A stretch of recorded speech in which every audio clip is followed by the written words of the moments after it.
现代台语版圣经约书亚记第9章，基遍人骗约书亚，住伫约旦河西边的山区、山坡以及地中海沿岸到黎巴嫩地区的赫人、阿摩利人、迦南人、比利洗人、希利人、亚布斯人，这王一个听到以色列人贪赢的消息，就拢组织同心合意，要甲约书亚以及以色列人交战。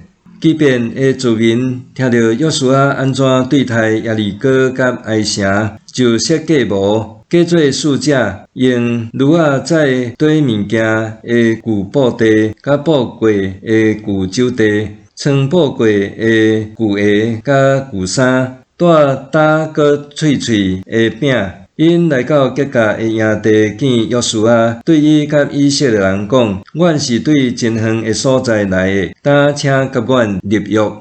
以色列人对这个希利人讲：恁可能是这所在的居民，阮哪会当甲恁立约？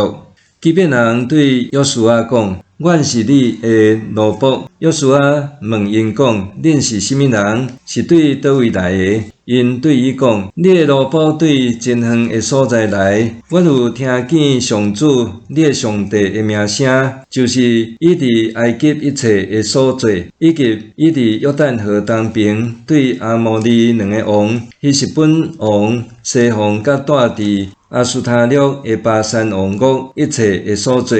阮的领袖甲阮遐的人拢甲阮讲，恁着带路中需要的食物去迎接以色列人，甲因讲，阮是恁的奴仆，请甲阮立约。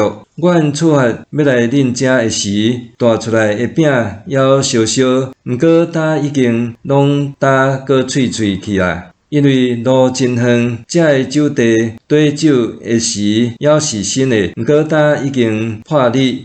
阮的衫甲鞋嘛拢旧去啦。以色列人检查因的食物，无问上主，约书亚就甲因订和平条约，无杀因。会众的领袖嘛对因就抓。以色列人发现受欺骗。以色列人甲因立约了后，过3日才知因原来住伫附近。以色列人出发第3日来到因住的城。遐个城就是基遍、基非拉、比略、基列亚林，因为会众的首领已经记上主以色列的上帝对因就抓，以色列人就无甲因抬，因为安尼民众就不满因的领袖。遐个领袖对民众讲：阮已经记上主以色列的上帝对因就抓，所以咱毋通甲因磕着。咱着留因的性命，才免咱因为违背咒抓，互上帝甲咱刑罚。领袖搁对因讲，着互因活地。对安尼，基遍人就照领袖讲的话，为着民众破柴抢水。约书亚叫因来，甲因讲：恁是安怎骗阮讲，阮是对真远的所在来的？其实恁是这所在的居民，所以恁着受上主责罚。恁中间不断有人会做奴隶，为着阮上主的厝做破柴抢水的。因约书亚讲，因为确实有人甲你的奴仆讲，上主你的上帝有应允伊的仆人摩西，要将这个全地赏赐恁，搁伫恁的头前消灭这个地所有的居民。阮因为惊互恁杀死，才安尼做。当阮伫你的手头，你通照你看做好，看做对对待阮。